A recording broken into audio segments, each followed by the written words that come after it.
California tech CEO arrested and charged in 30-year-old murder case of Laurie Houts. We are hopeful that justice can finally be served for Laurie and incredibly appreciative of the law enforcement agencies who have never given up on her, Houts' family said in a statement. A tech executive from California has been arrested and charged in connection with the 30-year-old murder of his former roommate's girlfriend. John Kevin Woodward, president and CEO of Bay Area company ReadyTech, an online training company, was apprehended by police at JFK Airport in New York on Saturday after arriving from Amsterdam, Santa Clara County Office of the District Attorney said in a news release Monday. Woodward, who resides in the Netherlands but is an American citizen, has been charged with the 1992 strangulation murder of Laurie Houts, a 25-year-old computer engineer who was ahead of her time as a woman in the STEM field, according to a news release from the Mountain View Police Department, MVPD. If convicted, Woodward faces life in prison. People has reached out to ReadyTech for comment.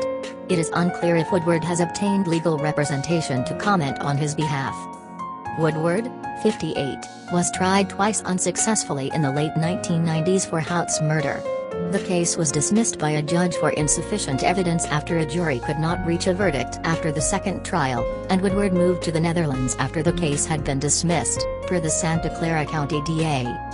On September 5, 1992, Houts was found dead in her car in Mountain View, California near a garbage dump about a mile away from her workplace.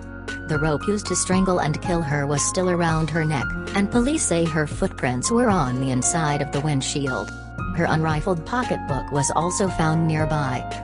The Santa Clara County DA's office says Woodward was a prime suspect from the beginning, as he was allegedly openly jealous of Houts, having developed an unrequited romantic attachment to his roommate, her boyfriend. Though Woodward's fingerprints were allegedly located on the outside of Houts' car, investigators in 1992 could never prove he was inside the vehicle. However, in late 2020, investigators started to re-examine Houts' case, resubmitting items for analysis, per the MVPD. Over 80 latent fingerprints that were also collected at the time of Laurie's death were re-examined by the Santa Clara County Sheriff's Identification Unit, which resulted in even more fingerprints matching Woodward, the MVPD's news release stated. The new information, along with evidence from the original investigation that pointed to Woodward as a primary suspect, led to a warrant for Woodward's arrest for murder, police say. I'm thrilled that we have a second chance to seek justice for Laurie after nearly 30 years. It's so rare that new evidence is discovered decades after a case is dismissed, giving us another shot at holding Mr. Woodward accountable, Deputy District Attorney Rob Baker of the Santa Clara County DA's office told People.